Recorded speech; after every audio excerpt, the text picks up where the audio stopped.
नमस्कार विद्यार्थियों, परीक्षा मंथन ऑफिशियल यूट्यूब चैनल पर आप सभी का स्वागत है। 1857 का विद्रोह टॉपिक चल रहा था और उसी टॉपिक को हम आगे बढ़ाते हैं और आपको देखेंगे कि विद्रोह का प्रसार आपको बता रहे थे, प्रसार एवं पतन, ठीक है, प्रारंभ, प्रसार एवं पतन, ये तीनों चीज़ें, ठीक है। तो हमने कल बताया था कि 1857 का विद्रोह 10 मई 1857 को मेरठ से प्रारंभ हुआ था, ठीक है। फिर हमने ये बताया था कि मेरठ से विद्रोही सैनिक अस्त्र शस्त्र की लूट आदि करके 11 मई को दिल्ली पहुंचते हैं और फिर दिल्ली में शस्त्रागार के कार्यवाहक आप देखेंगे लेफ्टिनेंट बिलोबी के साथ विद्रोहियों का युद्ध हुआ और उस युद्ध में लेफ्टिनेंट बिलोबी पराजित हुआ और 12 मई को दिल्ली पर विद्रोहियों का अधिकार हो गया, ठीक है। फिर विद्रोहियों ने बहादुर शाह जफ़र को हिंदुस्तान का सम्राट घोषित किया। शासन चलाने के लिए एक परिषद का गठन किया गया जिसमें सैनिक और गैर सैनिक अधिकारियों की नियुक्ति की गई। प्रारंभ में विद्रोहियों का नेतृत्व तो मुग़ल शाहजादों ने किया, लेकिन बाद में जब बरेली से बख्त खां दिल्ली पहुंच गए तो विद्रोहियों का नेतृत्व बख्त खां ने किया, ठीक है। 20 सितंबर 1857 को अंग्रेज़ों ने पुनः दिल्ली पर अधिकार कर लिया और आप देखेंगे कि हडसन के नेतृत्व में दिल्ली पर अंग्रेजी सेना का विद्रोहियों से युद्ध हुआ। इस संघर्ष में एक अंग्रेज सैनिक अधिकारी जॉन निकोलसन मारा गया। बहादुर शाह जफ़र आप देखेंगे कि हुमायूं के मकबरे में छिप जाता है। बाद में मृत्युदंड न देने की शर्त पर उसने आत्मसमर्पण किया, ठीक है। हडसन ने बहादुर शाह जफ़र के 2 पुत्र और 1 पौत्र को गोली मार करके हत्या कर देता है। तो ये और इस तरह से आप देखेंगे कि दिल्ली पर अंग्रेज़ों का पुनः अधिकार हो जाता है। अब दिल्ली के बाद अगर आप देखें तो विद्रोह का एक बड़ा केंद्र लखनऊ बना। अब लखनऊ अवध की राजधानी थी, अवध प्रांत की राजधानी थी और अवध के लोगों में अगर देखा जाए तो अंग्रेजी शासन के विरुद्ध व्यापक असंतोष व्याप्त था। कारण यह था कि भाई अवध के नवाब वाजिद अली शाह पर कुप्रशासन का आरोप लगा करके अवध का राज्य ब्रिटिश साम्राज्य में मिला लिया गया था और नवाब वाजिद अली शाह को कलकत्ता निर्वासित कर दिया गया था, ठीक है। इसलिए यहाँ के लोगों में व्यापक असंतोष व्याप्त था। लखनऊ में अगर देखा जाए तो विद्रोहियों का नेतृत्व अगर देखा जाए तो यहाँ पर विद्रोहियों का नेतृत्व नवाब वाजिद अली शाह की पत्नी बेगम हजरत महल ने किया। हजरत महल। तो लखनऊ में विद्रोहियों का नेतृत्व किसने किया, एक तो ये पॉइंट है, तो आप उत्तर क्या देंगे? बेगम हजरत महल। बेगम हजरत महल का एक और नाम मिलता है महक परी, इसे भी याद रखिए। प्रश्न इससे बन जाता है कि 1857 के विद्रोह में किस महिला वीरांगना को महक परी के नाम से जाना जाता था, तो उत्तर देंगे बेगम हजरत महल, ठीक है। कौन थी ये? नवाब वाजिद अली शाह की बेगम थी, पत्नी थी। तो इन्हीं के नेतृत्व में लखनऊ में विद्रोह हुआ। बेगम हजरत महल के संरक्षण में बिरजिस कादिर को, जो इनके पुत्र थे, इनको जो है अवध का नवाब घोषित किया गया, ठीक है। तो बिरजिस कादिर को अवध का नवाब घोषित किया गया और फिर आप देखेंगे कि विद्रोहियों ने अंग्रेज़ों से संघर्ष करके लखनऊ पर अधिकार कर लिया और जून के अंत तक अगर देखें तो अवध का कोई ऐसा जिला नहीं था जहां पर विद्रोहियों का कब्जा ना हो गया हो, यानी लगभग अवध के सभी जिलों पर विद्रोहियों ने कब्जा कर लिया। विद्रोहियों के साथ युद्ध करते हुए कई अंग्रेज सैनिक अधिकारी मारे गए। लॉरेंस,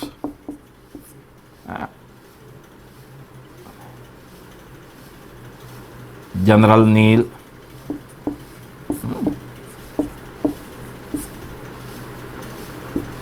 तो ये महत्वपूर्ण अंग्रेज सेनापति थे जो लखनऊ में अंग्रेज विद्रोहियों के साथ युद्ध करते हुए मारे गए थे। यहाँ एक महत्वपूर्ण बात ये थी कि जो विद्रोही थे, विद्रोहियों में एक महिला वीरांगना थी, ऊदा देवी। ऊदा देवी, ठीक है।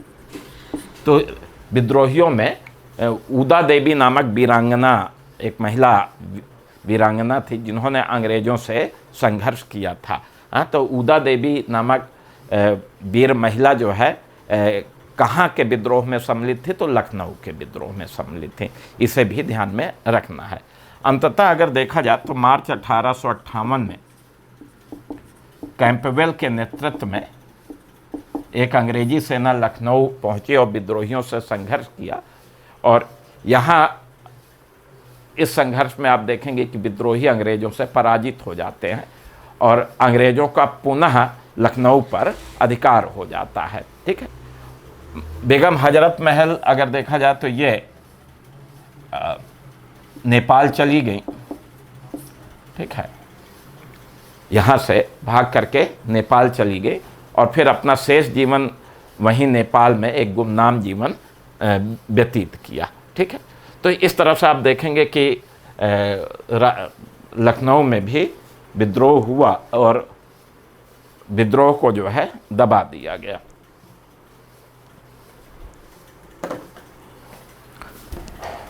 अब हम आगे बढ़ते हैं।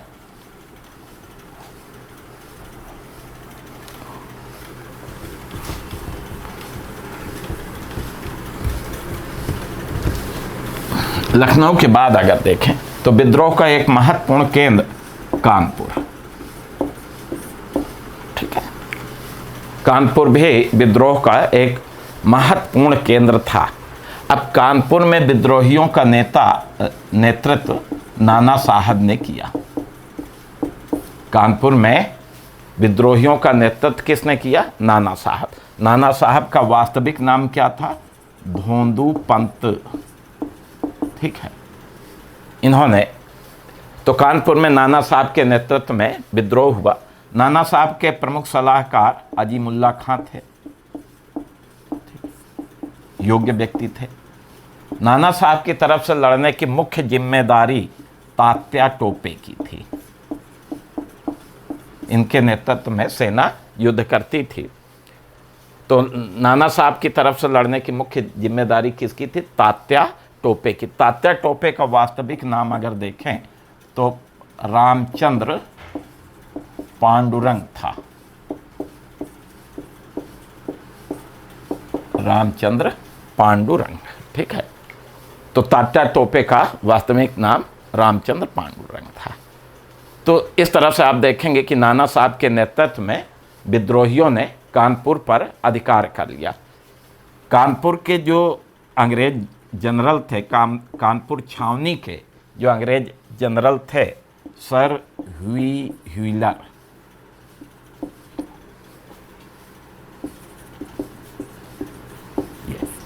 ये कानपुर छावनी के जनरल थे और इन्होंने इस शर्त पर आत्मसमर्पण कर दिया कि हमें सुरक्षित इलाहाबाद पहुंचा दिया जाए।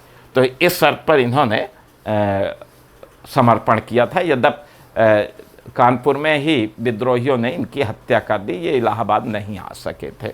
ठीक है, इसके अतिरिक्त विद्रोहियों ने बीबीगढ़ नामक एक मकान में जो है कई अंग्रेज छिपे हुए थे और विद्रोहियों ने यहाँ अनेक अंग्रेज़ों की हत्या कर दी थी। और अंग्रेज़ों ने इसका दोष जो है नाना साहब पर लगाया कि नाना साहब निर्दोष अंग्रेज़ों की हत्या करवा दी। अब इसी प्रतिशोध में अगर आप देखें तो अंग्रेज़ों ने नाना साहब की अल्पवयस्क पुत्री थी मैना देवी। ठीक है, लगभग 13.5-14 वर्ष की इनकी उम्र थी और अंग्रेज़ों ने इन्हें पकड़ लिया था और मैना देवी को जिंदा जो है अंग्रेज़ों ने जला दिया था। ठीक है, ये बीबीगढ़ की घटना के प्रतिशोध के रूप में इन्होंने ये किया था। अब कानपुर में आप देखेंगे कि एक वीरांगना हुई, जान अजीजम। वैसे तो ये एक नर्तकी थी। ठीक है, और लेकिन 1857 के विद्रोह के समय में आप देखेंगे कि इन्होंने विद्रोहियों का पूरा साथ दिया, और तो कानपुर के विद्रोह में इनका नाम भी अमर है। जान अजीजन का एक नर्तकी होते हुए भी अंग्रेज़ों के विरुद्ध इन्होंने शस्त्र उठाया और इनके प्रयासों से अनेक अंग्रेज़ों की हत्या भी की गई थी।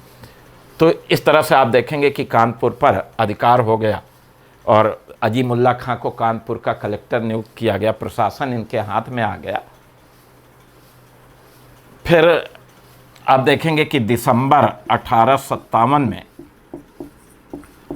कैंपबेल के नेतृत्व में एक सेना कानपुर भेजी गई और इस सेना ने विद्रोहियों को पराजित किया और विद्रोहियों को पराजित करके कानपुर पर पुनः अधिकार कर लिया। तो इस तरह से एक बार फिर अंग्रेज़ों का अधिकार कानपुर में स्थापित हो जाता है। नाना साहब जो है आप देखेंगे कि कानपुर से नेपाल भाग गए और वहीं अपना शेष जीवन व्यतीत किया। तात्या टोपे कानपुर के पतन के बाद जो है झांसी गए और रानी लक्ष्मीबाई की सेना के साथ सम्मिलित होकर अंग्रेज़ों से युद्ध करते रहे। तो ये एक विद्रोह का बड़ा केंद्र रहा है कानपुर।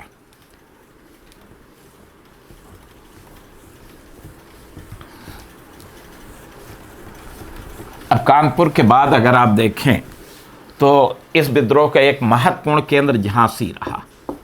झांसी, ठीक है। अब झांसी में अगर आप देखें तो यहाँ के शासक गंगाधर राव हुआ करते थे। गंगाधर राव, ठीक है। इनके कोई संतान नहीं थी और इनकी मृत्यु हो गई थी। तो गंगाधर राव की मृत्यु के बाद अंग्रेज़ों ने झांसी का राज्य हड़प करके ब्रिटिश साम्राज्य में मिला लिया था, जबकि इनकी पत्नी रानी लक्ष्मीबाई थी, ठीक है। और इन्होंने दामोदर राव को पुत्र के रूप में गोद लिया था, लेकिन अंग्रेज़ों ने दामोदर राव को राज्य देने से इनकार कर दिया था। तो झांसी में विद्रोह का नेतृत्व गंगाधर राव की जो विधवा थी रानी लक्ष्मीबाई, इन्होंने किया, ठीक है। रानी लक्ष्मीबाई का बचपन का नाम मनु था, यद्यपि इनके दो अन्य नाम मिलते हैं। आप सब परिचित भी होंगे क्योंकि आजकल तो पिक्चर वगैरह आती रहती है, उनसे भी आपको जानकारी मिलती रहती है। तो रानी लक्ष्मीबाई का एक नाम तो छबीली मिलता है, इन्हें छबीली के नाम से भी जाना जाता था, और मणिकर्णिका बाई, ये भी नाम मिलता। अभी देखो मणिकर्णिका पिक्चर आई थी। तो चूंकि लक्ष्मीबाई का जन्म बनारस में हुआ था, बनारस में मणिकर्णिका घाट है, हाँ, तो उसी घाट के नाम पर रानी लक्ष्मीबाई का एक नाम मणिकर्णिका बाई रखा गया। हाँ, तो रानी लक्ष्मीबाई का ही नाम मनु, छबीली, मणिकर्णिका बाई आदि है। और इनका जन्म कहाँ हुआ था? वाराणसी में हुआ था, ध्यान रखिएगा, जन्मस्थल वाराणसी है, ठीक।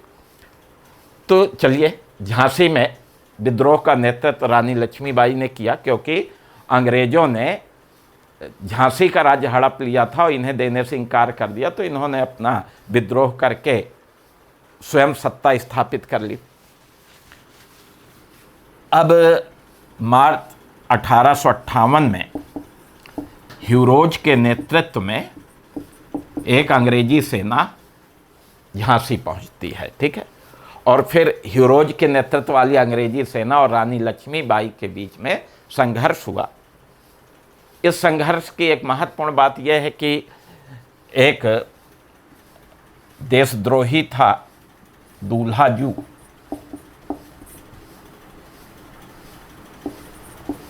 और ये रानी लक्ष्मीबाई का ही रिलेटिव था, रिश्तेदार था, और इसने गद्दारी की और इसी ने जो है किले का फाटक खोल दिया था, जिसके कारण अंग्रेजी सेना का झांसी के किले में प्रवेश हो गया था, ठीक है।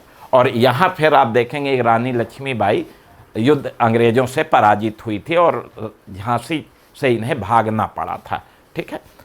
अब रानी लक्ष्मीबाई यहाँ से आप देखेंगे कि आगे बढ़ी और फिर अंततः ये ग्वालियर पहुंचती हैं।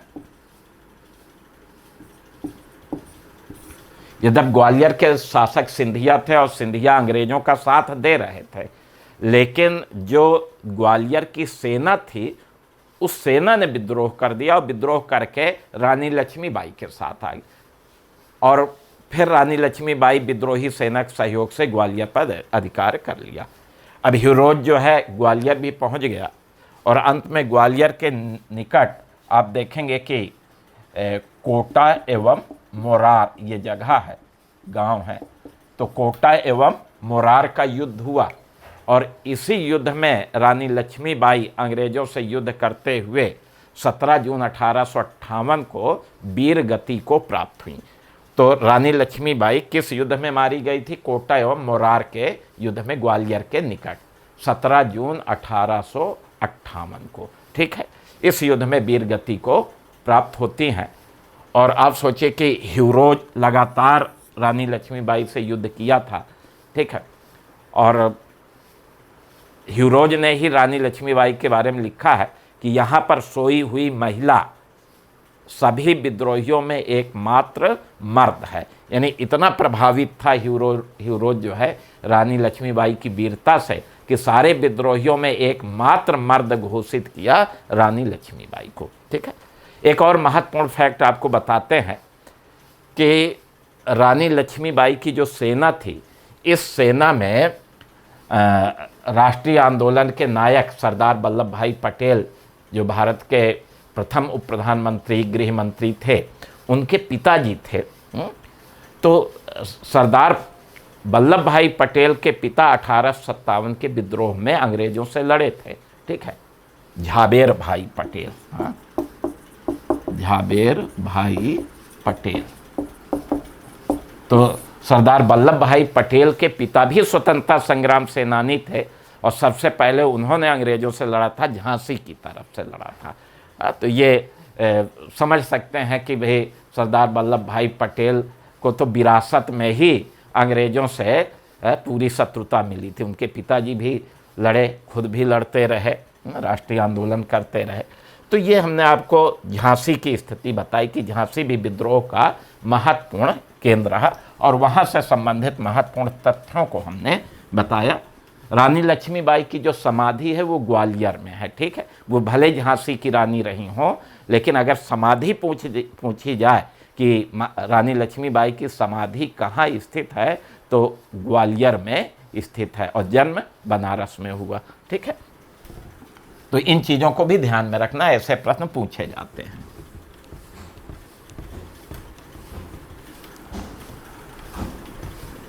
चलिए, अब झांसी के बाद अगर देखा जाए तो इस विद्रोह का एक और महत्वपूर्ण केंद्र बिहार में जगदीशपुर था। जगदीशपुर बिहार उस समय शाहाबाद जिले के अंतर्गत आता था। अब बिहार में तो वैसे भी अन्य तमाम जगह विद्रोह हुए थे। वही पहले तो दानापुर में हुआ, पटना में हुआ, पटना डिवीज़न में पीर अली के नेतृत्व में बिहार में विद्रोह हुआ, लेकिन दानापुर और पटना के विद्रोह को अंग्रेजों ने आसानी से दमन कर दिया था, विद्रोहियों को पराजित कर दिया था। लेकिन दानापुर के जो सिपाही थे, विद्रोही सिपाही, पटना के जो विद्रोही सिपाही थे, ये हार चुके थे और हारने के बाद ये सारे सिपाही ये जगदीशपुर आ गए थे। ठीक, भाग करके कहाँ है? जगदीशपुर, अपने अस्त्र शस्त्र के साथ। जगदीशपुर में जब ये सब पहुँचे तो जगदीशपुर के जमींदार थे 80 साल के थे, बाबू कुंवर सिंह। ठीक है, तो ये कुंवर सिंह जगदीशपुर के जमींदार थे शाहाबाद जिले के अंतर्गत। और जब ये सब दानापुर और पटना के हारे हुए विद्रोही सिपाही यहाँ पहुँचते हैं तो उन सारे विद्रोही सिपाहियों का नेतृत्व कुंवर सिंह ने किया, जबकि इनकी उम्र 80 साल की थी। फिर भी इन्होंने विद्रोहियों का नेतृत्व किया। ठीक है, कुंवर सिंह। अब कुंवर सिंह के बारे में अगर देखें तो इन्होंने पूरे शाहाबाद जिले को अंग्रेजी शासन से स्वतंत्र कराया। एक तो ये महत्वपूर्ण बात, पूरे शाहाबाद जिले से अंग्रेजी शासन समाप्त कर दिया। उसके बाद जब शाहाबाद जिला को इन्होंने स्वतंत्र किया तो उसके बाद फिर ये उत्तर प्रदेश की तरफ बढ़े और ये आजमगढ़ आते हैं। तो आजमगढ़ के अनेक क्षेत्रों को भी इन्होंने स्वतंत्र किया। फिर आप देखेंगे कि आजमगढ़ में ही अतरौलिया, आजमगढ़ के निकट और अतरौलिया के निकट जो है कुंवर सिंह का अंग्रेजी सेना के साथ कई युद्ध होते हैं और हर युद्ध में कुंवर सिंह ने अंग्रेजों को पराजित किया था। इसी एक युद्ध में कुंवर सिंह के बाह में गोली लग गई और इस बूढ़े बागी ने अपने हाथ से ही अपना बाह काट करके गंगा नदी में समर्पित कर दिया था, अपने हाथ से अपना हाथ काट दिया था। और उसके बाद फिर ये अप्रैल 1858 में अपनी रियासत जगदीशपुर वापस आए। जैसे ही ये जगदीशपुर पहुंचते हैं, एक अंग्रेजी और सिख सेना, ये ध्यान रखिए कि पंजाब के सिख सरदारों ने इस विद्रोह में अंग्रेजों का साथ दिया था, हाँ, भारतीयों का साथ नहीं दिया था, ठीक है। तो एक अंग्रेजी सेना और सिख सेना जो है कहाँ पहुँचती है? जगदीशपुर। और घायल कुंवर सिंह घायल अवस्था में ही आप देखेंगे अपना हाथ भी काट डाला था। उस अवस्था में ये विद्रोही सैनिकों के साथ बाहर निकले और अंग्रेजी सेना और सिख सेना जो संयुक्त रूप से आई थी, दोनों को पराजित कर दिया। और फिर इसी युद्ध के 3 दिन बाद इनकी मृत्यु हो गई। तो कुंवर सिंह पूरे विद्रोह में एक ऐसे विद्रोही थे जो कभी अंग्रेजों से पराजित नहीं हुए, बल्कि बार बार इन्होंने अंग्रेजों को पराजित किया, शिकस्त दिया। दूसरी चीज़, अपने पूरे क्षेत्र को इन्होंने स्वतंत्र करा दिया। स्वतंत्रता के झंडे के नीचे इनकी मौत हुई। और ये नहीं था कि अंग्रेजों ने पकड़ करके इन्हें फांसी की सज़ा दी हो या युद्ध भूमि में मारे गए हों, ऐसा नहीं भाई। ये जरूर है कि घायल हुए थे और अत्यधिक रक्त बहने के कारण इनकी मृत्यु हुई, लेकिन अपनी ही मौत से ये मरे, अंग्रेजों द्वारा कभी पकड़े नहीं गए। तो ये इनके साथ ये छापामार युद्ध में भी बड़े प्रवीण थे। कुंवर सिंह की मृत्यु के बाद इनके भाई अमर सिंह थे, इन्होंने विद्रोह का नेतृत्व किया। लेकिन दिसंबर 1858 में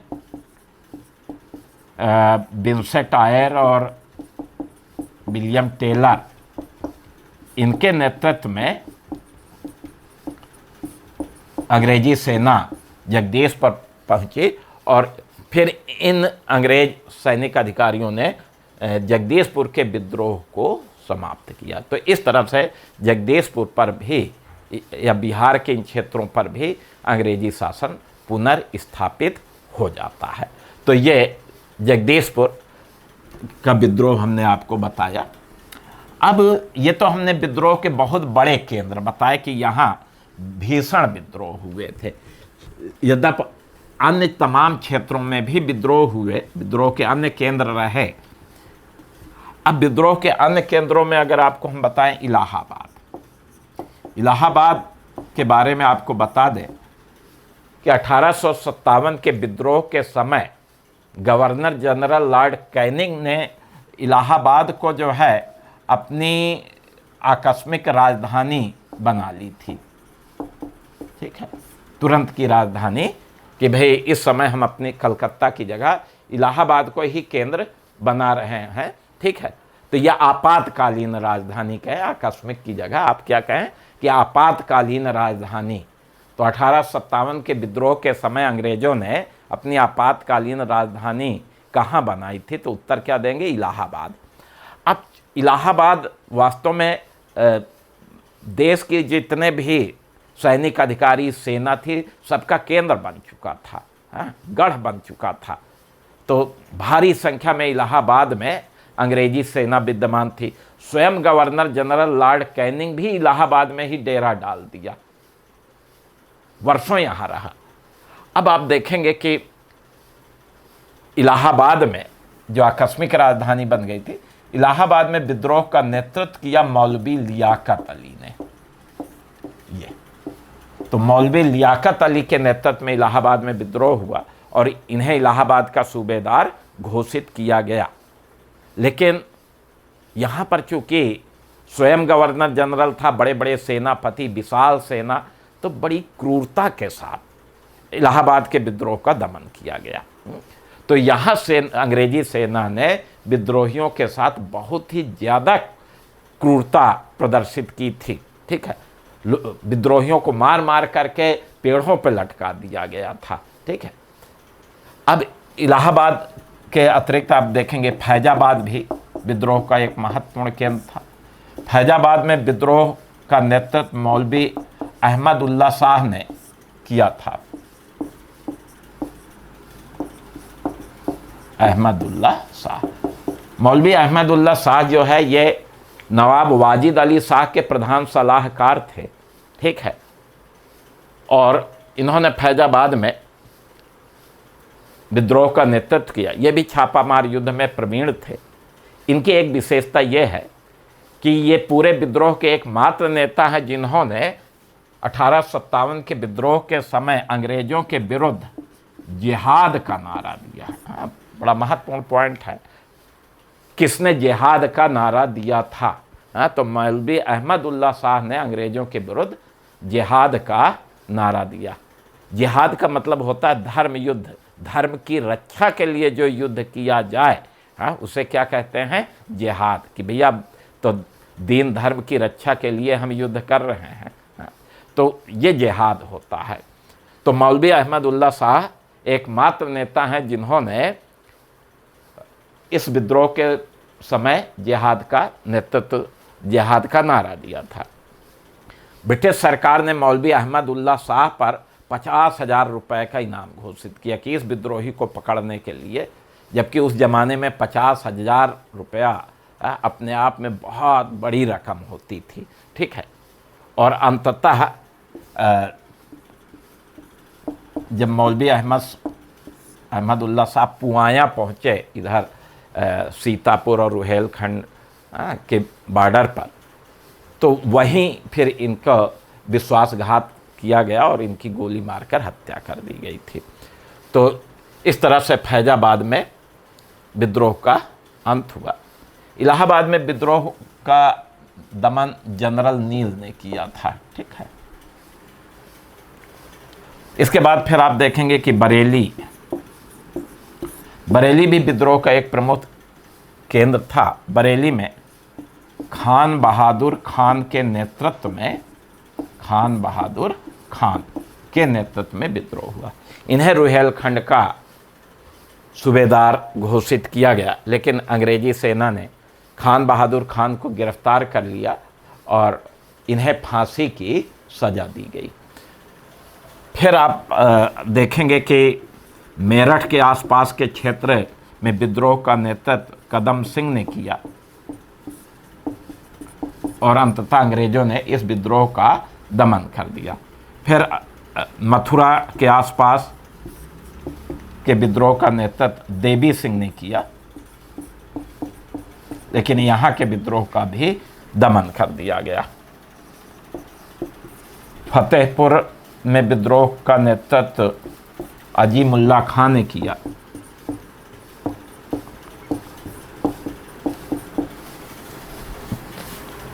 इसके बाद फिर और भी विद्रोह के केंद्र रहे, जैसे गोरखपुर में अगर आप देखें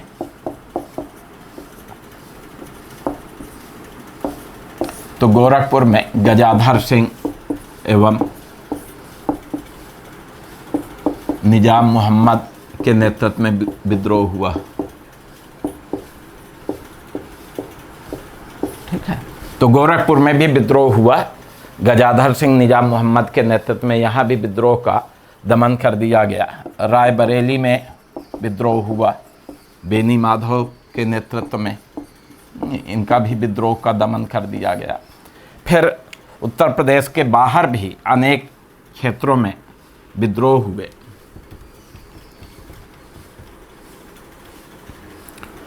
मध्य प्रदेश में अगर देखा जाए तो मंदसौर विद्रोह का एक प्रमुख केंद्र था और मंदसौर में एक मुग़ल शाहजादा फिरोज शाह के नेतृत्व में विद्रोह हुआ, लेकिन यहाँ भी अंग्रेज़ों ने विद्रोह का दमन कर दिया। राजस्थान में कोटा विद्रोह का एक प्रमुख केंद्र था, जहाँ जयदयाल और हरदयाल के नेतृत्व में विद्रोह हुआ, लेकिन अंग्रेजी सेना ने बड़ी क्रूरता के साथ इनके विद्रोहों का दमन किया। राजस्थान में आउवा रियासत थी, यहाँ ठाकुर कुशल सिंह के नेतृत्व में विद्रोह हुआ और इन्होंने तो अंग्रेजी सेना को भी पराजित कर दिया था, ठाकुर कुशल सिंह ने, ठीक है। लेकिन अंत में विद्रोह का दमन कर दिया गया। इसके बाद फिर आप देखेंगे कि असम में विद्रोह हुआ। असम में कंदर्पेश्वर सिंह और मनीराम दत्ता के नेतृत्व में विद्रोह होता है। इनका विद्रोह भी दमन कर दिया गया और मनीराम दत्ता को गिरफ्तार कर कलकत्ता लाया गया और यहीं इनको फांसी दे दी गई, ठीक है।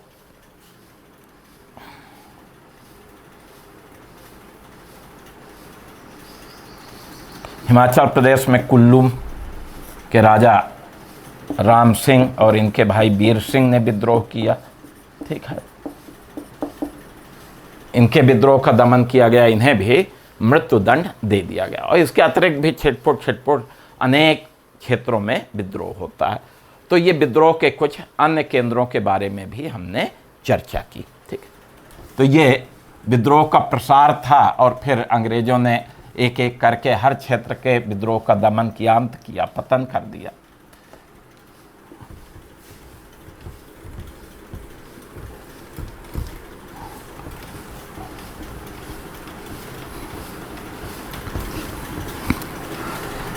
तो आपने देखा विद्रोह के प्रसार के बारे में, हाँ, कि विद्रोह के मुख्य केंद्र और कुछ अन्य केंद्र कौन थे।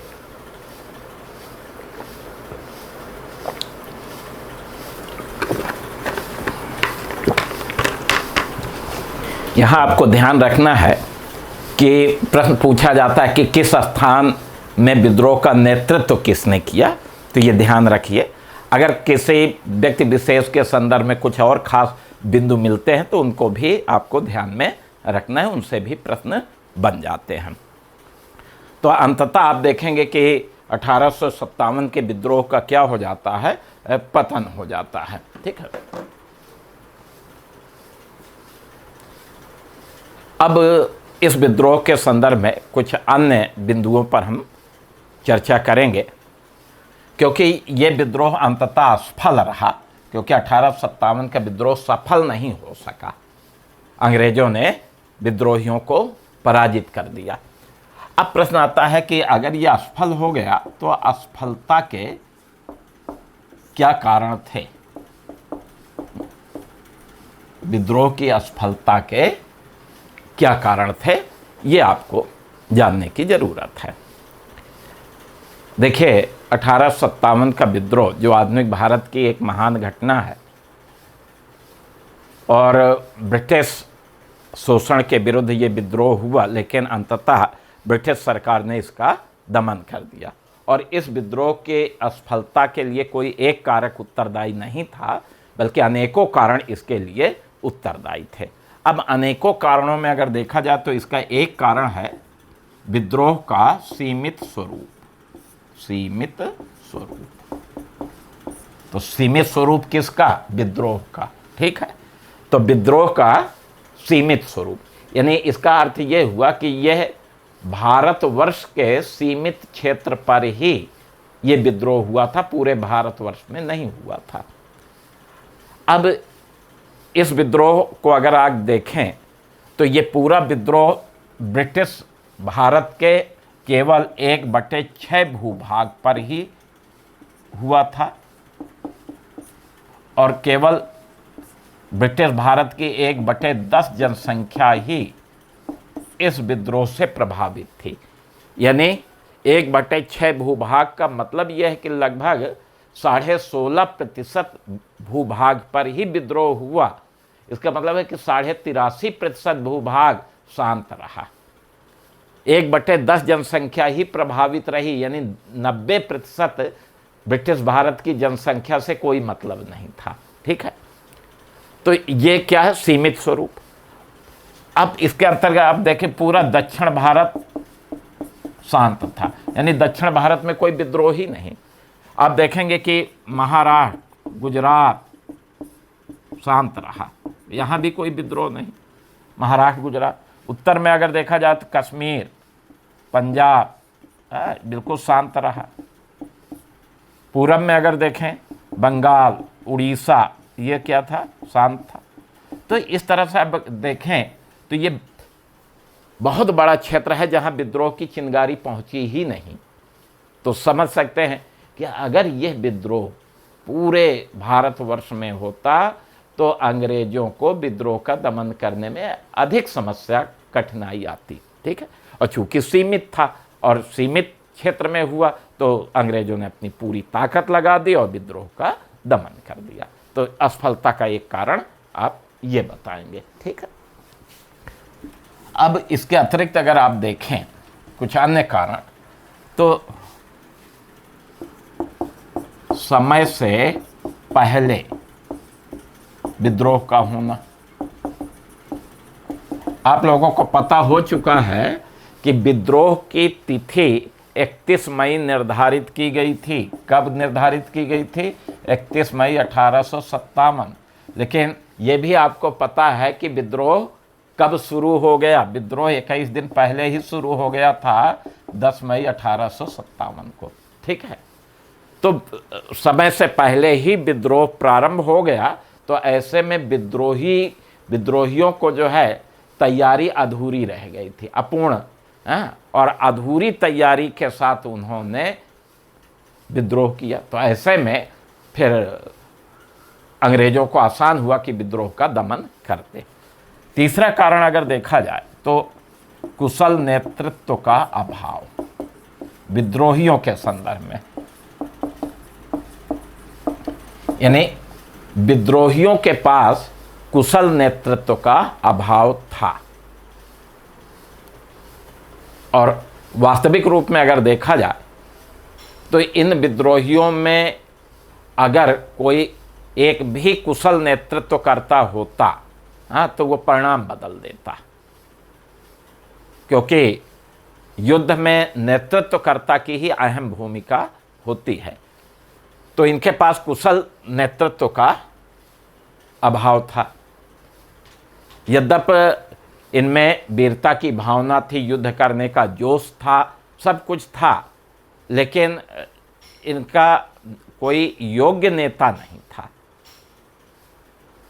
और फिर आप देखेंगे कि विद्रोहियों में तालमेल नहीं बन सका, कैसे युद्ध करना चाहिए, किस समय युद्ध करना चाहिए, कब आक्रमण करना चाहिए, ये सारी चीज़ें का अभाव रहा। तो कुशल नेतृत्व के अभाव में आप देखेंगे कि ये विद्रोह असफल हो जाता है। इसके अतिरिक्त आप देखेंगे कि विद्रोहियों के पास सीमित साधन, विद्रोहियों के पास युद्ध करने के लिए साधन बहुत सीमित थे। ठीक है, साधन क्या थे? सीमित। इनके पास साधारण अस्त्र शस्त्र थे, देसी अस्त्र शस्त्र थे। और जो सैनिक राइफल लेकर के आए थे उनके पास कारतूस नहीं थी, क्योंकि लूट करके राइफल तो ले आए लेकिन कारतूस नहीं, तो बिना कारतूस के राइफल वो भी बेकार। तो सीमित साधनों के साथ इन्होंने युद्ध किया, विद्रोहियों ने सीमित साधन के साथ युद्ध किया। युद्ध के दौरान आप देखेंगे कि कोई आधुनिक शस्त्रागार की स्थापना नहीं हुई, बड़े तोपखानों का निर्माण नहीं हुआ।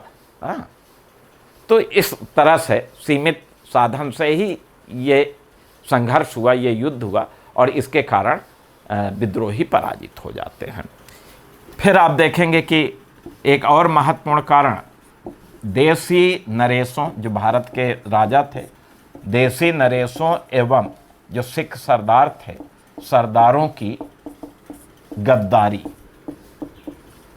क्योंकि अनेक देसी राजा और सिख सरदार इस विद्रोह में अंग्रेजों का साथ दिया। ये बड़ी महत्वपूर्ण बात रही कि वो देश के साथ नहीं रहे, अंग्रेजों के साथ रहे। अब उदाहरण के लिए ग्वालियर के सिंधिया अंग्रेजों का साथ दे रहे, उनकी सेना अंग्रेजों के साथ लगी थी। ठीक है, भोपाल की बेगम थी, पंजाब के सारे सिख इनके साथ थे, कश्मीर के राजा गुलाब सिंह इनका साथ दे रहे थे, हैदराबाद का निजाम इनका साथ दे रहा था। और इस तरह से अनेकों राजस्थान के अनेक रजवाड़े थे जो इनका साथ दे रहे थे। तो ऐसी स्थिति में अंग्रेज़ों का आसान हुआ कि भारतीय राजाओं और सिख सरदारों की सहायता से विद्रोहियों का दमन कर दिया। अच्छा, इसी परिप्रेक्ष्य में लॉर्ड कैनिंग जो गवर्नर जनरल था, उसने एक टिप्पणी की थी। उसने कहा था कि इन देसी नरेशों और सरदारों ने इस तूफान के सामने तरंग रोध का कार्य किया, अन्यथा हम एक ही झोंके में उड़ गए होते। तो आप सोचिए कि कैनिंग ने कितनी बड़ी बात की, यानी पूरा श्रेय दे दिया कि अगर हम भारत में बचे हैं तो इन देसी नरेशों और सरदारों के बदौलत बच गए हैं, वरना ये इतनी बड़ी आंधी थी, इतना बड़ा तूफान था कि इसमें तो हम उड़ गए होते। लेकिन उस तूफान को रोकने का काम किसने किया? देसी नरेश और सिख सरदारों ने। तो इनकी जो गद्दारी थी उसके कारण भी आप देखेंगे कि ये विद्रोह क्या हुआ? असफल हुआ। इसके अतिरिक्त अगर देखा जाए तो जन समर्थन का अभाव। अब देखिए, इस विद्रोह में कुछ सिपाहियों ने विद्रोह किया, सिपाहियों का साथ किसानों ने दिया, ठीक है, कुछ अन्य संभ्रांत लोगों में भी दिया, लेकिन देश के अधिकांश लोग जो है इस विद्रोह से बिल्कुल अलग रहे, उनका कोई मतलब ही नहीं था। वो आप देखेंगे कि नैतिक समर्थन भी विद्रोहियों को नहीं दिया कि भाई मन से समर्थन दे, चलो न सीधे लड़ाई लड़े, लेकिन दूर से तो समर्थन कर सकते हैं कि भाई चिंता मत कीजिए, हम आपके साथ हैं, लेकिन ऐसा नहीं हुआ। तो जन समर्थन भी विद्रोहियों को नहीं मिला।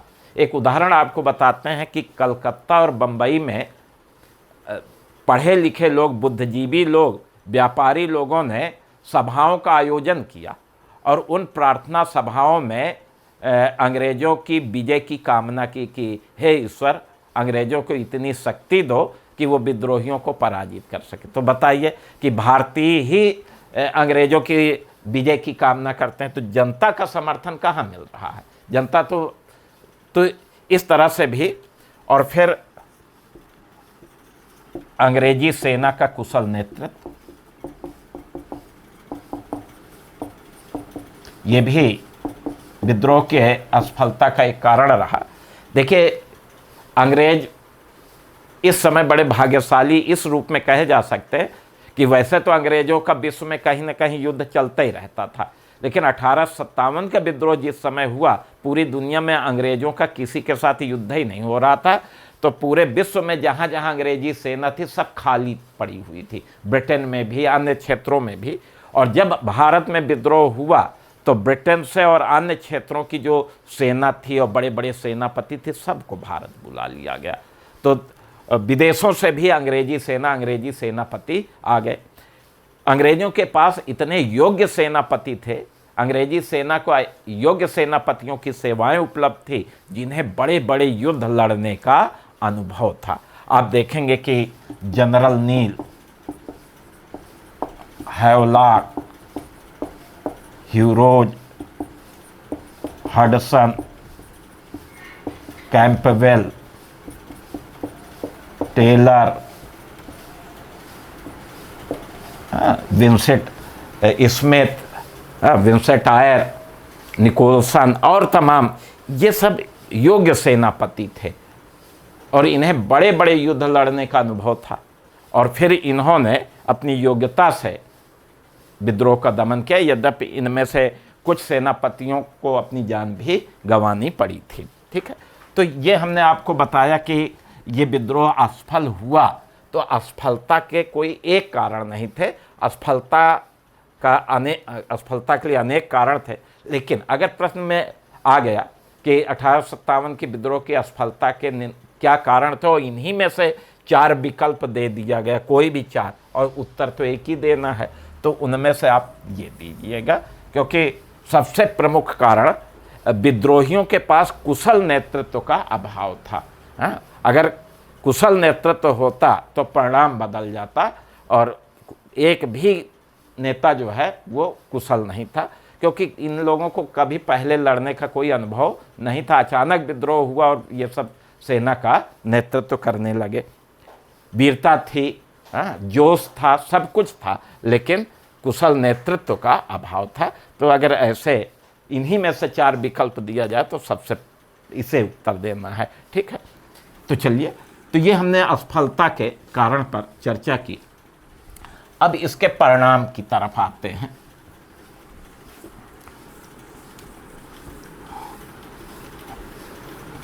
(1857) के विद्रोह का परिणाम। अब देखिए, ये तो परिणाम पता ही हो गया कि ये विद्रोह असफल हो गया। हाँ, अंग्रेजों की विजय हुई और विद्रोही पराजित हो गए। लेकिन इस विद्रोह के बाद 2 और परिणाम निकल करके आते हैं। पहला परिणाम ये निकल के आया कि भारत से हमेशा हमेशा के लिए मुगल सत्ता समाप्त हो जाती है। अभी तक भारत में मुगल सत्ता विद्यमान थी और इस बहादुर शाह जफर अंतिम मुगल सम्राट थे। ठीक है, तो बहादुर शाह जफर अंतिम मुगल सम्राट, और इसके बाद फिर आप देखेंगे कि बहादुर शाह जफर को गिरफ्तार किया गया, उन पर मुकदमा चला, उन्हें निर्वासित कर दिया गया।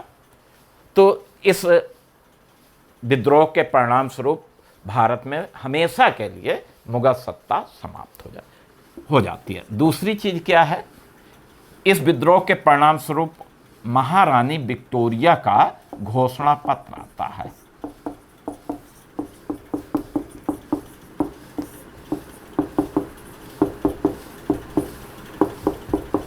महारानी विक्टोरिया का घोषणा पत्र। जब विद्रोह समाप्त हुआ तो महारानी विक्टोरिया ने अपना एक घोषणा पत्र भारत भेजा। ठीक है, अब महारानी विक्टोरिया का घोषणा पत्र अगर देखें तो 1 नवंबर 1858 को गवर्नर जनरल लॉर्ड कैनिंग ने ये घोषणा पत्र इलाहाबाद में पढ़ा, क्योंकि गवर्नर जनरल इस समय कहाँ था, वो इलाहाबाद में ही था। आपको पहले बता दिए कि आप देखेंगे कि ये राजधानी बना ली गई थी। तो लॉर्ड कैनिंग गवर्नर जनरल था। 1 नवंबर 1858 को ये इलाहाबाद में घोषणा पत्र पढ़ा। इलाहाबाद में एक पार्क है, मिंटो पार्क। मिंटो पार्क में ही लॉर्ड कैनिंग ने अपना दरबार लगाया और आप देखेंगे कि यहीं पर फिर मिंटो पार्क में लॉर्ड कैनिंग ने ये घोषणा पत्र पढ़ा। अब महारानी विक्टोरिया के घोषणा पत्र के मुख्य बिंदु क्या थे वो आपको बताते हैं। पहला बिंदु तो ये था कि अब भारत से कंपनी शासन समाप्त किया जाता है। अभी तक ईस्ट इंडिया कंपनी का शासन था, कंपनी शासन समाप्त किया जा रहा है और भारत की सत्ता अब ब्रिटिश क्राउन के, क्राउन का मतलब सम्राट या सम्राज्ञी, जो शासक होता है उसे क्राउन कहा जाता है। ठीक है, तो भारत से कंपनी का शासन अब समाप्त होगा और ब्रिटिश क्राउन यानी सीधा ब्रिटिश सम्राट का शासन भारत में लागू हो जाएगा। तो एक तो ये घोषणा में कहा गया। दूसरी चीज ये है कि अभी तक भारतीय मामलों की पूरी जिम्मेदारी कंपनी की होती थी। अब भारत से संबंधित कोई भी मामला होगा उसके लिए सीधे ब्रिटिश सरकार उत्तरदायी होगी। अब भारत के किसी मामले के लिए सीधे कौन उत्तरदायी होगी? ब्रिटिश सरकार। ठीक है, तीसरी चीज यह है कि अब भारत का जो गवर्नर जनरल होगा वो अभी तक कंपनी के प्रतिनिधि के रूप में शासन करता था, लेकिन अब वो क्राउन का प्रतिनिधि होगा और क्राउन का प्रतिनिधि होने के नाते उसे क्या कहा जाएगा? वायसराय। ठीक है, अब यही गवर्नर जनरल भारत में क्या कहलाएगा? वायसराय कहलाएगा। हाँ, तो लॉर्ड कैनिंग जो अभी तक गवर्नर जनरल था और इस घोषणा के बाद, इस घोषणा पत्र के बाद वो वायसराय हो जाएगा। तो भारत का प्रथम वायसराय कौन बना? लॉर्ड कैनिंग बना। तो ये भी घोषणा पत्र में कहा गया। इसके बाद क्या कहा गया कि ब्रिटिश सरकार भारतीयों के धार्मिक सामाजिक मामलों में कोई हस्तक्षेप नहीं करेगा। ठीक है, करेगी। तो भारत में भारतीयों के धार्मिक और सामाजिक मामलों में ब्रिटिश सरकार का कोई हस्तक्षेप नहीं होगा। तीसरी चीज, अब देशी राज्यों को जीता नहीं जाएगा। देशी राज्यों को जो है बिल्कुल अमर कर दिया गया कि भाई अब हम आप पर आक्रमण नहीं करेंगे, देशी राज्यों को ब्रिटिश साम्राज्य में नहीं मिलाया जाएगा। इसके अतिरिक्त देशी नरेशों को पुनः पुत्र गोद लेने का अधिकार दे दिया गया। हाँ, तो गोद लेने का अधिकार भी देशी नरेशों को इस घोषणा पत्र के बाद मिल गया। इस घोषणा पत्र में एक और महत्वपूर्ण घोषणा थी, वो ये थी कि शिक्षा, योग्यता और ईमानदारी के आधार पर बिना किसी भेदभाव के क्राउन की सभी प्रजा की लोक सेवाओं में भर्ती की जाएगी। तो ये भी एक महत्वपूर्ण कि अब जो है नियुक्तियों में कोई भेदभाव नहीं किया जाएगा। नस्लवादी भेद, रंग भेद, क्षेत्रवादी भेद, ये सारी। तो इस तरफ से आप देखेंगे कि महारानी विक्टोरिया का घोषणा पत्र आता है 1 नवंबर 1858 को। लॉर्ड कैनिंग ने इलाहाबाद में ही पढ़ा और ये महत्वपूर्ण बिंदु थे। और इसके बाद फिर आप देखेंगे कि भारत में सुधारों का युग प्रारंभ हो जाता है। अब ये तो परिणाम था, अब इसका महत्व अगर आप देखें तो देखिए ये विद्रोह असफल जरूर हो गया था, ठीक है, लेकिन असफलता के बावजूद भी इस विद्रोह का अपना महत्व है, क्योंकि इस विद्रोह ने भारत में राष्ट्रवाद का बीजारोपण किया। अभी तक भारत में राष्ट्रवाद जैसी विचारधारा, राष्ट्रवादी विचारधारा नहीं थी, लेकिन इस विद्रोह की असफलता ने भारतीयों में राष्ट्रवाद पैदा कर दिया कि केवल अंग्रेजों से लड़ने के लिए जोश और वीरता की ज़रूरत नहीं है, बल्कि भारतीयों में एकता की भी ज़रूरत है।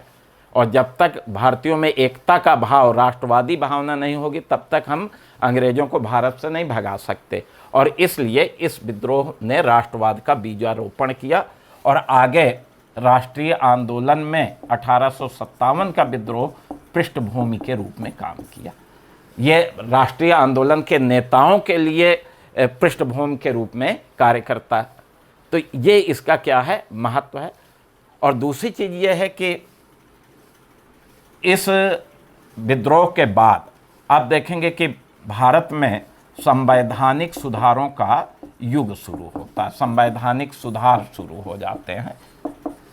और इन संवैधानिक सुधारों के माध्यम से भारत में भारतीयों को भी अधिकार मिलने लगा, ठीक है।